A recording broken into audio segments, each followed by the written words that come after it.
Nah, udah kita rekam juga ya. Sekarang kita mulai acaranya.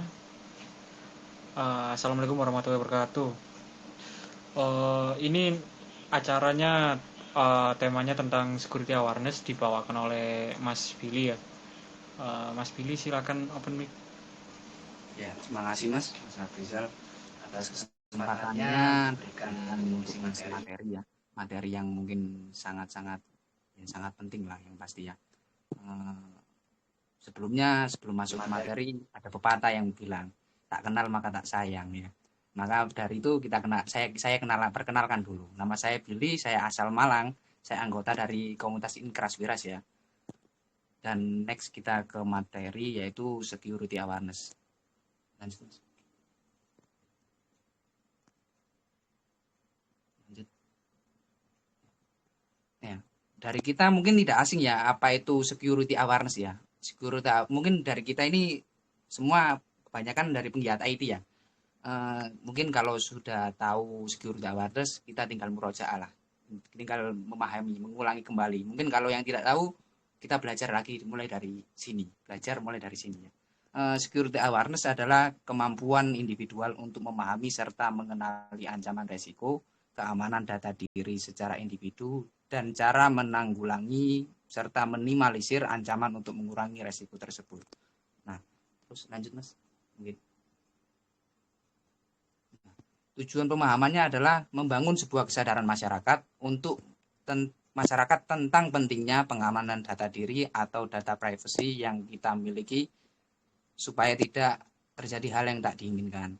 Kita harus menyadari bahwa keamanan ada di genggaman tangan kita sendiri.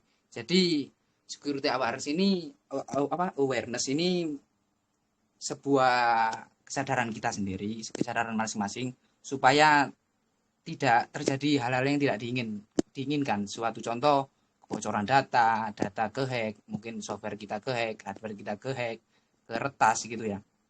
Jadi menanamkan kesadaran sejak awal agar supaya tidak ada ancaman resiko-resiko yang lebih bahaya gitu. Selanjutnya, nah mari kita lihat ini insiden kejahatan cyber ya. Mari kita lihat Indonesia ini agak nggak jelas ya karena saya juga lihatnya di website pas keadaan mati ini. Ya mohon maaf ya. Ini Indonesia top 5 tujuan anomali yaitu kalau nggak salah 39.439.981. Ini data saya ambil data dari 2022 dari website website berita. Yang website berita juga ngambilnya dari websitenya BSSN. Nah, saya buka di website BSSN ternyata tidak bisa dibuka. Mungkin atau down atau gimana saya juga kurang tahu ya. Terus salah satunya juga ini kasus email phishing. Jadi email phishing ini namanya phishing ya. Phishing kan untuk memancing memancing korban untuk memberikan data-data diri masing-masing ya, untuk data-data diri masing-masing, data privacy dia, entah itu password atau lain sebagainya. Nanti mungkin kita bahas di slide selanjutnya. Nah, kita lihat ini hampir 40.000 ya kasus 2022. Ini kasus yang wah sangat-sangat banyak, sangat-sangat wow banget ya. Mari kita lihat juga hampir 40.000, mendekati 40.000 dalam 1 tahun. Kalau 2 tahun ya 80.000, kalau 3 tahun ya 120.000. Terus selanjutnya mungkin Mas, mengapa begitu penting untuk mempelajari security awareness ini? Yang pertama, ini kan yang pertama ini melindungi data diri pribadi. Jadi yang pertama kan kita lihat gambar gembok ya, gambar gembok, terus yang dalamnya itu ada kode-kode biner ya, anggap aja data diri kita lah. Jadi data diri kita kunci, kita amankan sendiri pada intinya. Yang gambar kedua ini kita lihat, ini kan ada gambar sebuah bungkus ya, kakak yang buat bungkus nasi ya. Kan ini biasanya ini sangat-sangat berbahaya.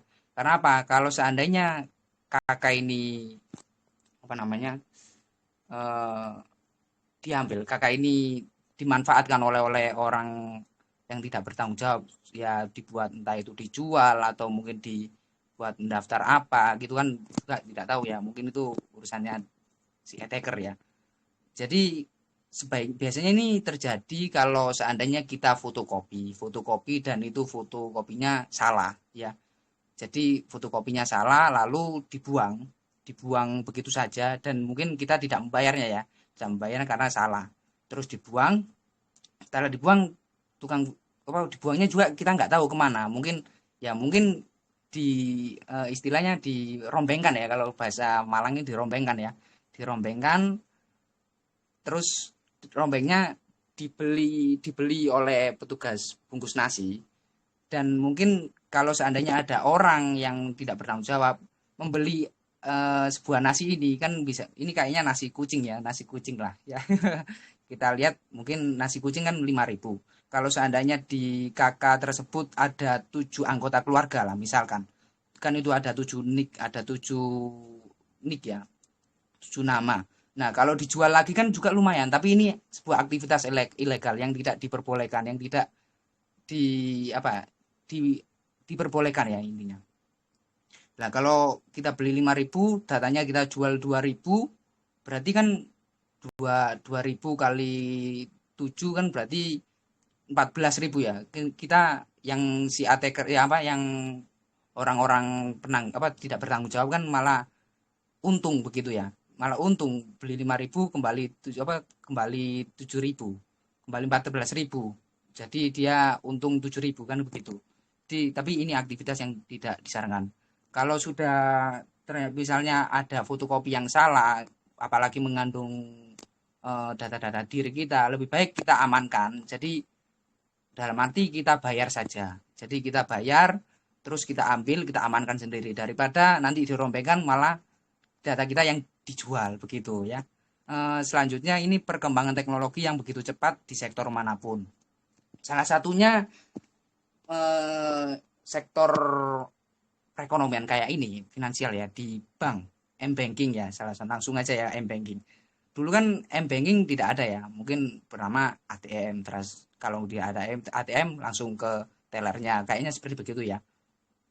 Nah, kalau kita perlu ingat, semakin mudah diakses, semakin mudah dijangkau, maka ancaman juga semakin besar, semakin luas gitu ya. Ancaman di depan kita juga semakin luas.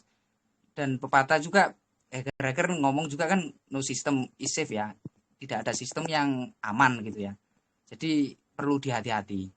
Untuk mempelajari security awareness ini perlu hati-hati supaya kita lebih waspada lah tentang keamanan data kita. Lanjut Mas. Ya, yang selanjutnya mengurangi resiko ancaman malware. Kita ambil kasus ya, contoh kasus misalnya kita ini membutuhkan eh, sebuah film bajakan ya, misalnya, tapi harusnya nggak boleh ya film bajakan ini ilegal. Seandainya ini kita membutuhkan film bajakan atau mungkin kita membutuhkan aplikasi bajakan, entah itu aplikasi apa ya, terus kita mendownload dan websitenya tidak terpercaya ya, terus diarahkan ke downloadan ternyata yang didownload itu malware. Biasanya kan kalau film itu isinya kurang lebih mungkin 200 MB ke atas bahkan 1 giga ya. Aplikasi pun mungkin 50 MB lah minimal, nggak mungkin sampai di bawahnya ya. Biasanya kan begitu oleh aplikasi-aplikasi bajakan. Nah, ternyata yang didownload bukan aplikasi itu, nggak sengaja kayak misalnya yang didownload itu ternyata malah malware yang isinya cuma 1,5 MB, 2,5 MB, sekian. Jadi nggak terlalu besar. Nah, itu wajib diwaspadai. Itu yang didownload itu apa? Mungkin ya pastinya itu yang dapat dipastikan malware. Wong tujuan kita mendownload yang file-file yang besar, file-file gigaan biasanya ya, file-file 200 MB, 100 MB bahkan 1 giga begitu ya. Jadi gitu harus mewaspadai ancaman malware. Selanjutnya mempertahankan reputasi. Ya, mempertahankan reputasi ini biasanya untuk pebisnis perusahaan dan lain sebagainya. Mungkin kita langsung tembak aja ya. Ini salah satu contoh inisial BSI. Ya, mungkin Anda sudah tidak asing ya dengan isu-isu BSI itu ya dulu yang katanya m-banking down terus mungkin ada yang lihat di rumor-rumornya berita itu data nasabah nggak aman atau bagaimana. Nah ini kan menimbulkan reputasi yang buruk akhirnya Jadi mungkin ada nasabah tetap di sana, mungkin adanya kasus ini, ada kasusnya reputasi yang buruk, akhirnya mengajak nasabah-nasabah lain untuk berpindah bank lagi, kan begitu. Jadi demi mempertahankan reputasi ini lebih baik kita harus menanamkan kewaspadaan, kewaspadaan security awareness ini. Selanjutnya, Mas. Nah, yang terakhir ini masih terdapat sistem teknologi yang belum berstandar keamanan. Salah satu contoh misalnya kita ini membutuhkan sebuah website dan website itu membutuhkan harus apa mendapatkan data-data privasi kalian. Jadi misalnya membutuhkan website itu membutuhkan ini yang saya maksud website yang tidak terpercaya ya. Jadi membutuhkan data-data privasi kalian seperti contoh nick, nomor kakak, terus nama, terus tanggal lahir, alamat dan lain sebagainya. Nah, itu ternyata di website tersebut itu ada vulnerability, ada sebuah apa ya namanya yang dapat diretas lah ininya. Dan itu ternyata bisa apa retasannya itu menyebabkan kebocoran data. Nah, ternyata bisa diulik lagi sama hacker. Si attacker ya, si attacker. Nggak sengaja attacker mendapatkan website tersebut, terus akhirnya diulik, mungkin ada bug SQL injection ya, yang bisa membocorkan data, terus diulik, ternyata data kalian kena. Jadi data kalian tersebut apa ter apa ya kena lah data kalian kena si attacker ini si peretas ini terus akhirnya dimanfaatkan lagi mungkin bisa jadi data-data kalian ini berisi data-data privacy yang mungkin terkait dengan yang mempunyai apa kayak terkait dengan e-wallet atau mungkin saldo pokoknya terkait dengan finansial ya itu kan sangat-sangat berbahaya jadi kita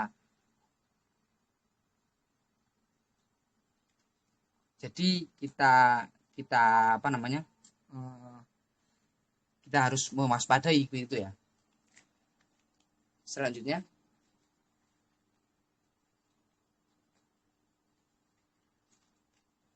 selanjutnya ancamannya apa aja? Yang pertama itu malware. Malware ini seperti contoh virus, trojan, ransomware dan lain sebagainya ya. Itu mungkin ada banyak. Mari kita lihat ini gambar kedua. Ini ancaman ya. Ancamannya gambar kedua ini yang pernah kita apa boomingnya pernah viral-viralnya surat undangan pernikahan digital APK atau mungkin cek resi atau mungkin dan lain sebagainya yang bersifat APK. Jadi kita harus waspada dengan adanya ini. Karena apa? Dulu ini kan pernah tahu ya setelah menginstal ini saldo hilang, saldo amblas ya langsung kebobolan begitu ya saldonya. Karena ya itu sebuah kebocoran data itu ya bersifat kebocoran data, kebocoran mungkin UTP atau dan lain sebagainya. Mari kita lihat cara untuk mewaspadai gimana. Mari kita lihat yang pertama nomor telepon pengirim. Apakah benar itu rekan-rekan dari kita atau mungkin saudara kita nomor-nomor tersebut nomor tersebut dari rekan kita atau saudara kita itu apakah benar? Terus yang kedua ini mari kita lihat dari chattingannya. Jadi biasanya ini ya yang kedua ini eh, surah undangan biasanya undangan digital itu bersifat website biasanya begitu dan websitenya mungkin ya pasti terpercaya gitu. Yang ketiga ini mari kita lihat isi chattingannya.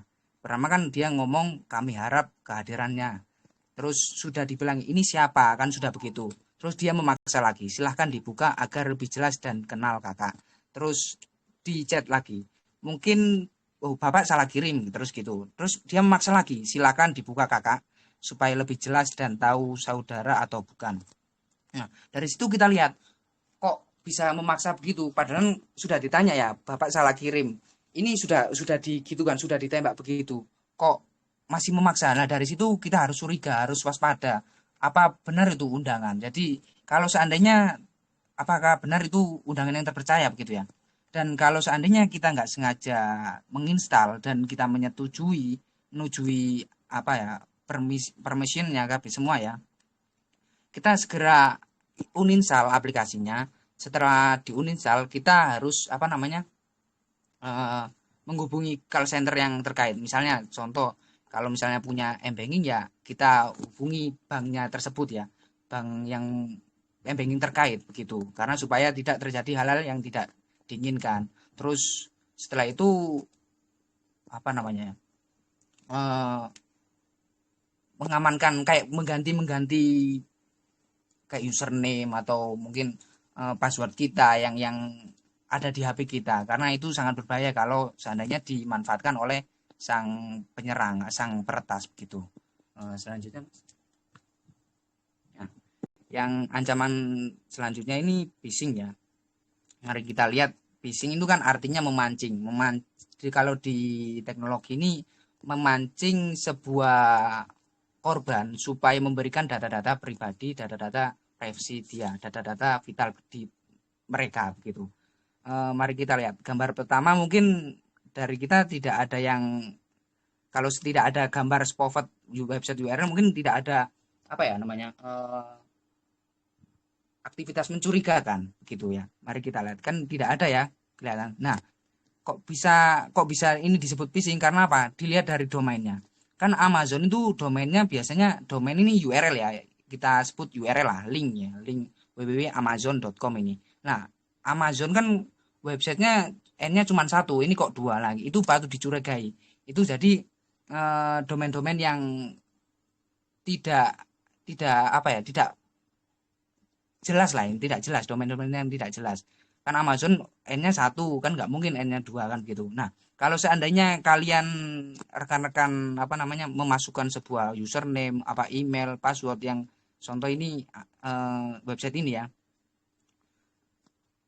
mungkin website ini ya, apa namanya memasukkan email dan password website ini, terus ternyata email akun kalian mempunyai credit card yang di dalamnya atau mungkin saldo atau bagaimana. Saya juga belum pernah memakai Amazon ya, karena juga Amazon kan punyanya luar negeri, ya tahu sendiri lah harganya ya. Terus kita misal kalau seandainya memasukkan dan ternyata itu ada saldonya, ya wassalam, pastinya akan dibuat main.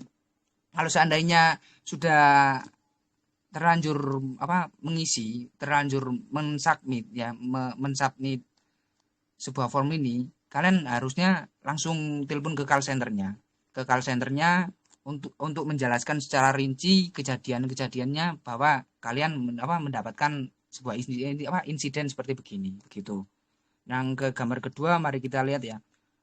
Selamat, nomor Anda terpilih mendapat hadiah tabungan cek 145 juta dari Shopee Indonesia. Ini contoh ya.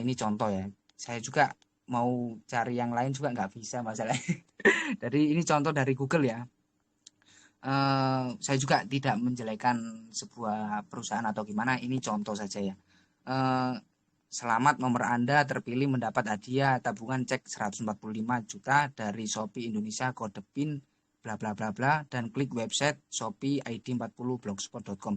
Jadi kalau mau mendapatkan sebuah cek, kita diharuskan mengklik Shopee ID 40.blogspot.com. Nah, dari situ kan mari kita lihat, masa kita harus menimbulkan waspada, masa iya website Shopee memakai domain yang gratisan. Kan blogspot ini gratisan ya, blogger ini kan gratisan. Jadi masa iya kita harus menanamkan pikiran yang waspada. Masa iya website Shopee sebesar itu, perusahaan Shopee sebesar itu menggunakan domain yang gratisan. Dan kita lihat juga nomor teleponnya. Nomor teleponnya mungkin kalau tidak salah Shopee ini mungkin memakai nomor telepon tanpa nomor ya biasanya, tanpa nomor ya. Jadi langsung cuman huruf saja tanpa nomor biasanya begitu kan kalau terpercaya. Terus yang terakhir ini biasanya kan buat apa Shopee perusahaan besar itu membagikan sebuah uang senilai 145 juta ke pelanggan-pelanggannya. Kan daripada dibagikan ke pelanggannya, mungkin kalau di logika ya lebih baik dibagikan ke karyawannya daripada ke pelanggan-pelanggannya. Kan begitu ya kalau kita pikir secara logika lah gitu. Jadi kita harus waspada dengan adanya phishing ini. Mungkin Mas. Nah, brute force ini ada kaitannya dengan yang tadi itu, yang website yang tidak terpercaya itu ya. Kalau seandainya kalian mau membutuhkan website, terus apa namanya, dan website tersebut diharuskan meminta data-data kalian, misalnya suatu contoh username lah, username, email kalian. Nah, ternyata website tersebut bocor datanya. Nah, terus email itu ternyata bisa di brute force. Jadi di brute force ini, artinya brute force ini kan kayak seni menebak password ya. Kalau ini nggak bisa dicoba ini password ini nggak bisa dicoba ini. Jadi gitu brute force. Jadi seni menebak password, dan ternyata bisa di password. Dan misalnya email kalian itu email yang terkait ke akun-akun lain. Contohnya email kalian terkait ke apa ya namanya, ke sebuah platform sosmed lah ya, ternyata bisa di brute force. Terus apa namanya, password kalian juga password yang lemah. Jadi dengan gampangnya sang attacker membrute force kalian. Jadi pada kali ini jangan sampai Anda memberikan data-data pribadi kalian sendiri, data-data privacy kalian sendiri ke website-website maupun secara fisik langsung ya, antara lisan ke lisan, jangan sampai, karena itu sangat-sangat berbahaya. Selanjutnya Mas. Nah, ini email spoofing. Email spoofing ini artinya kan penipuan email ya. Ini email penipu lah, email nipu ya. Jadi email-email palsu gitu. Mari kita lihat gambarnya. Yang pertama itu kan fake sender domain. Jadi domain yang palsu ya. Mari kita lihat. Pertama ini enggak ya, saya juga cari di Google juga enggak ada ya. Kita langsung aja ya. Ini PayPal not service at paypalaustralia.com.au. Ini mari kita lihat. Setahu kita kan PayPal itu websitenya bukan eh, dot .com.au ya. Jadi websitenya kan paypal.com gitu ya, tanpa ada AU-nya, ada Australia. Dari situ kita harus curiga, apa benar ini domain-domain yang terpercaya, apakah benar ini domain yang asli begitu. Jadi kita lihat dulu dari from PayPal service PayPal australia.com.au begitu. Yang kedua kita lihat dari subjek dan kontennya. Subjek dan kontennya mungkin tidak ada masalah ya, kalau dilihat di sini tidak ada masalah. Nah, kalau dilihat dari sini kayaknya memang nggak ada masalah kalau dari gambar ini, entah kalau dari gambar yang lain ya mungkin ya. Kalau dari gambar sini nggak ada yang masalah, yang bermasalah adalah bad grammar. Nah, ini kaitan dengan konten ya. Biasanya bad grammar ini seperti contoh penulisannya yang nggak beraturan, entah itu spasinya, tanda baca, titik koma dan lain sebagainya. Terus mepet-mepet hurufnya begitu. Kalau misalnya si attacker memberikan secara rinci, jadi nggak secara rinci ya, nggak ada kesalahan tata kata, pasti dia bakalan masuk spam emailnya, nggak mungkin nggak masuk spam gitu. Jadi kita harus waspadai dengan adanya bad grammar. Ini juga kita waspadai yang dari konten tadi, slide tadi itu bagian phishing itu ya. Kita harus mewaspadai itu. Yang selanjutnya ini mengarah ke link yang mencurigakan. Nah, kita lihat untuk untuk login ke akun sekarang itu kan kita lihat mengarah ke 69.162.70.169/PPAU. Mari kita lihat itu kan, masa iya kok perusahaan sebesar itu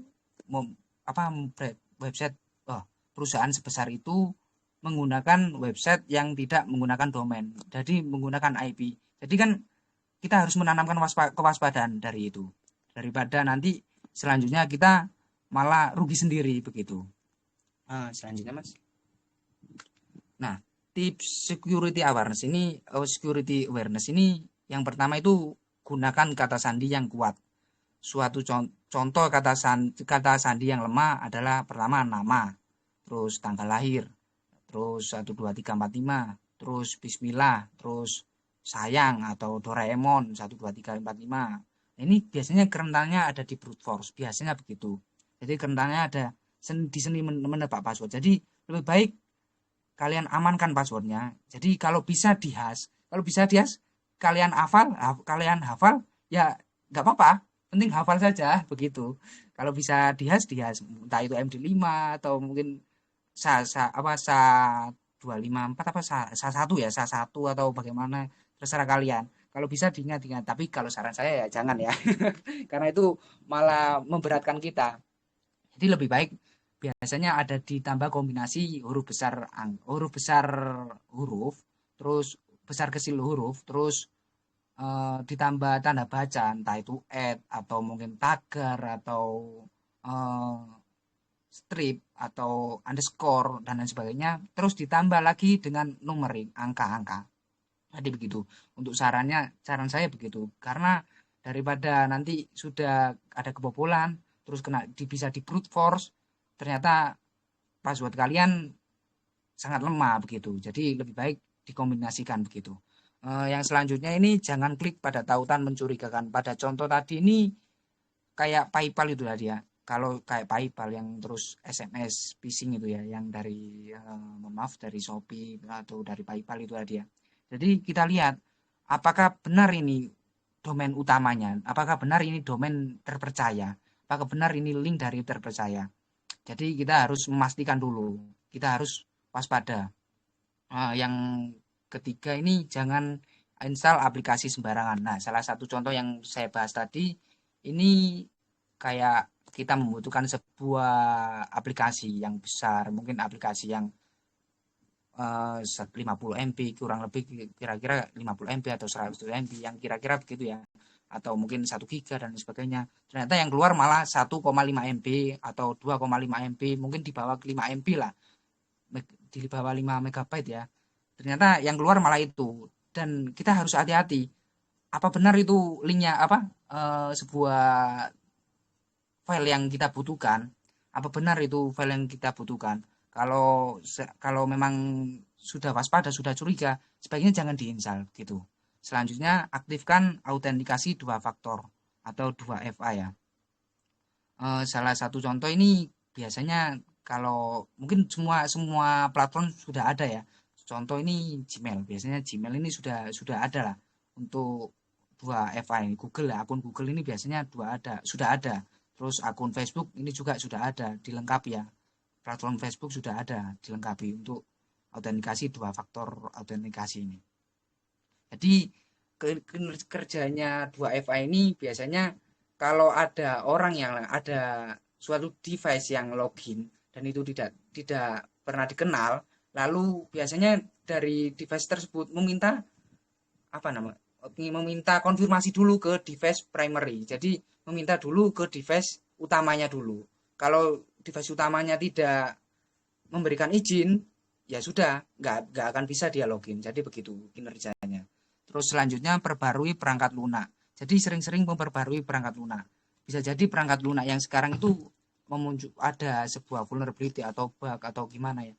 Jadi sering-seringlah memperbarui perangkat lunak Anda. Terus selanjutnya gunakan firewall dan antivirus.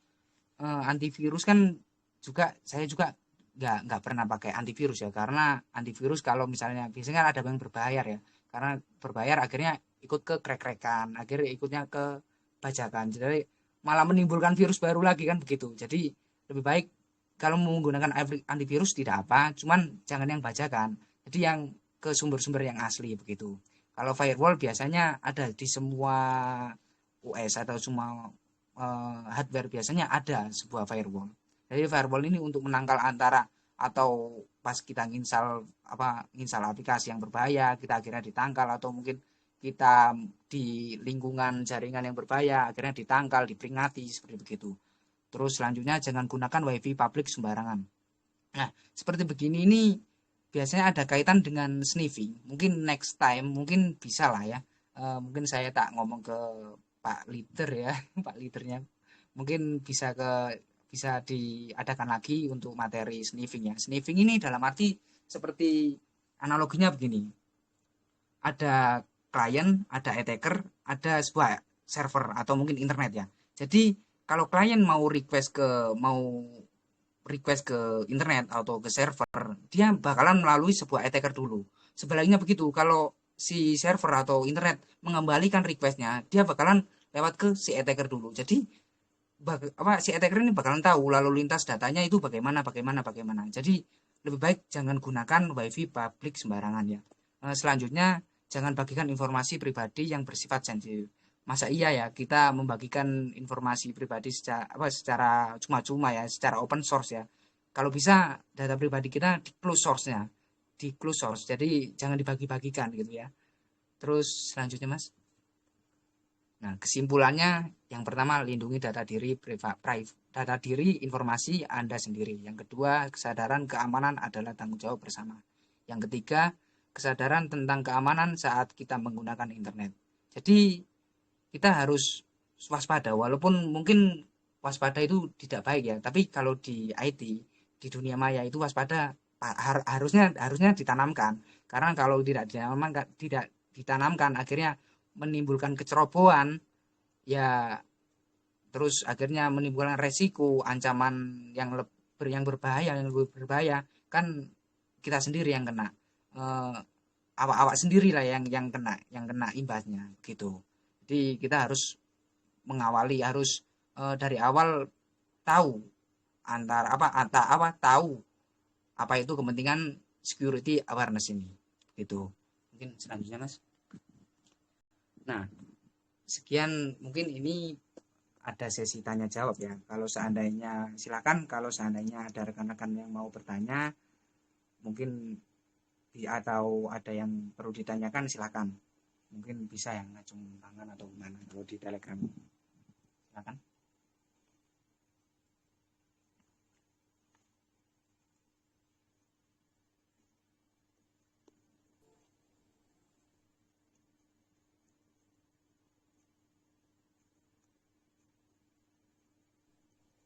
Mungkin silakan. Mungkin atau ditanya masalah security awareness ini atau mungkin masih kurang paham.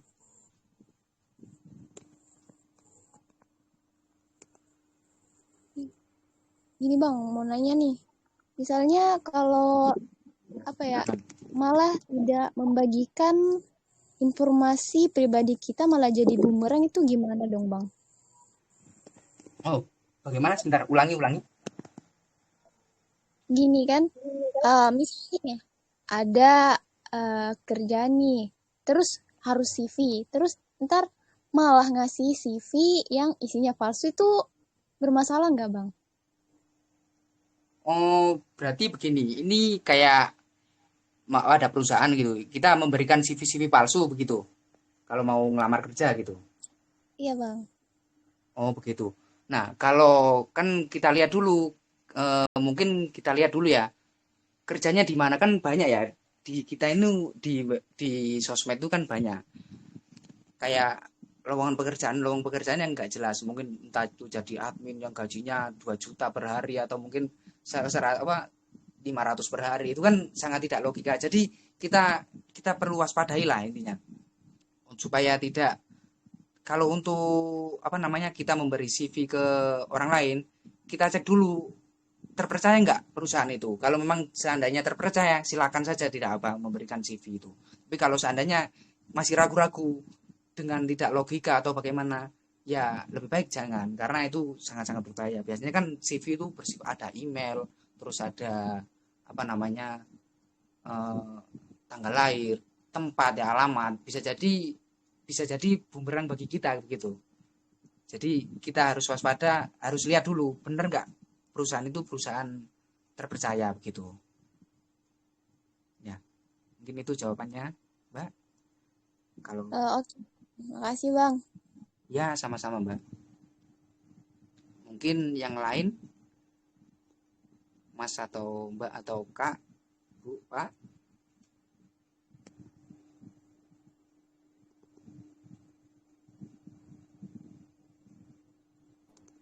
Halo Mas, Ya Mas siapa ya? Mas Kapelo. Ya, Mas Kapilu ya. Iya, Silakan Mas, bagaimana? mau nanya. Tadi Ya, seperti kata Mbaknya, kalau misalnya kan ada banyak banget tuh penipuan baik dari WA atau dari bentuk CV atau dari bentuk hadiah dan segala macamnya. ya. Nah itu kalau seandainya kita ragu, ada nggak cara lain Mas, seperti sebuah aplikasi atau sebuah cara untuk mengetahui bahwa dalam sebuah file yang dikirim itu ada sebuah malware virus yang ditujukan ke kita gitu loh. Daripada kita sampingkan deh misalnya kayak kesadaran kita sendiri, kita harus cari tahu dulu ini terpercaya atau enggak. Tapi di balik itu ada nggak Mas kayak sebuah aplikasi atau ada sebuah cara untuk mengetahui bahwa itu ada malware-nya atau enggak ya, ada virusnya atau enggak gitu sih Mas. Ya sudah.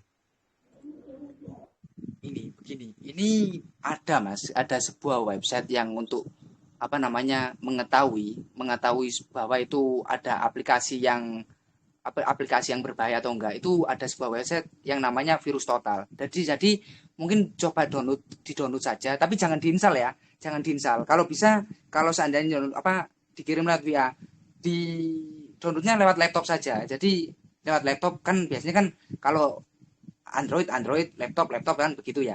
Jadi kalau bisa downloadnya di laptop kalau bisa begitu. Tapi jangan diinstal pokoknya ya, di download saja. Terus kita upload ke Virus Total itu. Jadi kalau diupload biasanya dia akan scanning apakah ini benar malware atau trojan atau virus atau dan lain sebagainya begitu Mas. Terus kalau seandainya ini kan tadi ada sampai nyepil kayak mengetahui kontak terpercaya apa enggak.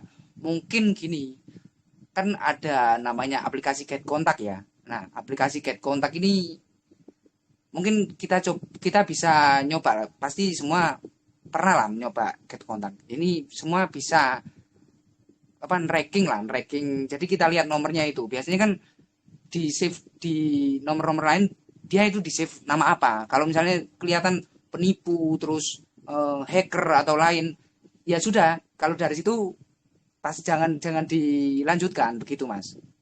Jadi jangan dilanjutkan. Masa iya kita sudah tahu kalau dia penipu masih kita lanjutkan kan?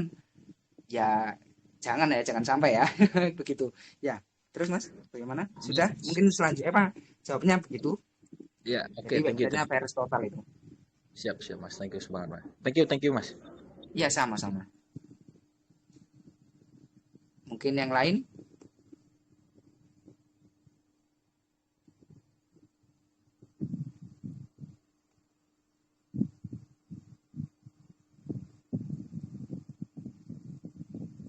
Mungkin 2 pertanyaan lagi ya, 2 atau 1 kalau memang tidak ada menjawab, mungkin 2 atau 1. Selanjutnya kita ke session sharing ya, session bahas bersama. Nanti saya juga bersama dengan Mas Afrizal ini ya. Nanti bisa sharing-sharing bersama gitu. Bagaimana?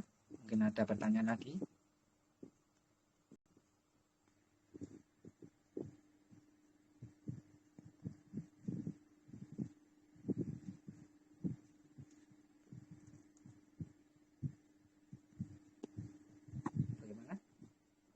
Sudah tidak ada, mungkin nanti mungkin kalau ini PPT-nya juga nanti biar di-share juga ya ke grup Telegram gitu ya. Mungkin kalau sudah tidak ada yang ditanyakan, saya akhiri dulu. Mohon maaf kalau seandainya saya ada salah kata mungkin atau penjelasan saya agak kurang paham, mohon dimaafkan ya. Ini juga saya jadi pemateri perdana ya. Mohon maaf. Jadi setelah ini kita diselanjutkan dengan session sharing bebas. Ternyata entah itu teknologi atau mungkin sharing sains atau dan lain sebagainya begitu ya. Saya akhiri. Wassalamualaikum warahmatullahi wabarakatuh. Waalaikumsalam warahmatullahi wabarakatuh.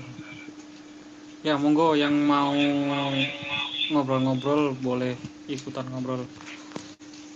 Ini kita masuk ke sesi sharing ya. Bentar saya open ini dulu biar gak ke-mute semua.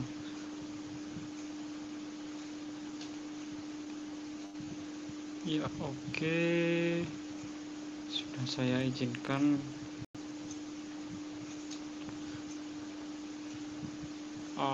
Atau gini deh, kalau misalkan gak ada yang nanya tentang hal-hal yang berupa teknis, kita gini aja, kita bahas untuk acara kedepannya. Teman-teman mau request kayak gimana, biar kita nanti di materi selanjutnya kita buatkan acara seperti ini lagi gitu. Silakan yang mau ngobrol-ngobrol. atau request materi untuk acara selanjutnya?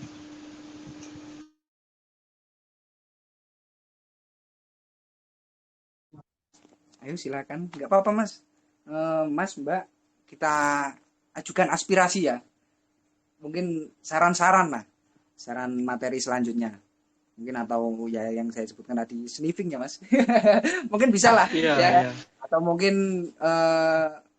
apa namanya web security atau dan lain sebagainya, atau jaringan security jaringan atau lain sebagainya, atau mungkin hardware hacking mungkin ya. Yang memerlukan dana pastinya. Ya silakan kakak-kakak, mas-mas atau pak-pak, silakan.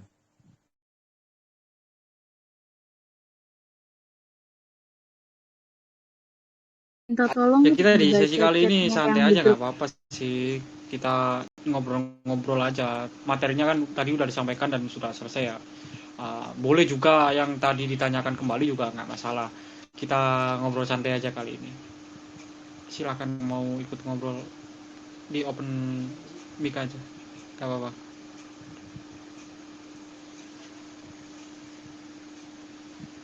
Di chat grup Razal, chat grup Telegram ada yang tanya.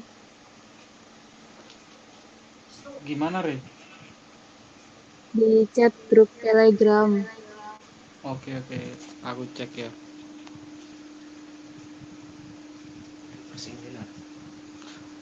Gini, kita bahasnya bertahap ya. Mungkin materi yang pertama kita bahas itu tentang ethical hacking ya. Jadi materinya nanti terstruktur. Kita dari ethical hacking dulu. Apa sih ethical hacking itu? Terus kita lanjut ke scanning, enumeration, terus ke gaining access, exploit, terus covering track dan privilege escalation, covering track dan lain sebagainya tentang ethical hacking dulu. Setelah kita memahami konsep atau fundamental dasarnya tentang ethical hacking, baru kita lanjut ke hal yang lebih teknis lagi. Seperti misalkan kalau misalkan kita mau menciptakan exploit, kita harus nge-reverse engineering gimana isinya software ini biar kita tahu celahnya. Kita nyari pointer-pointer tentang bagaimana dalam softwarenya itu gitu. Jadi kalau misalkan reverse engineering ya mungkin nggak bisa, kalau bisa bukan nggak bisa, kita lebih ke jangan langsung yang terlalu meloncat. Jadi kita berjenjang. Jadi ada tingkatan-tingkatannya dulu. Kita pahami dasarnya dulu. Ya nggak apa-apa sih kalau misalkan mau bahas.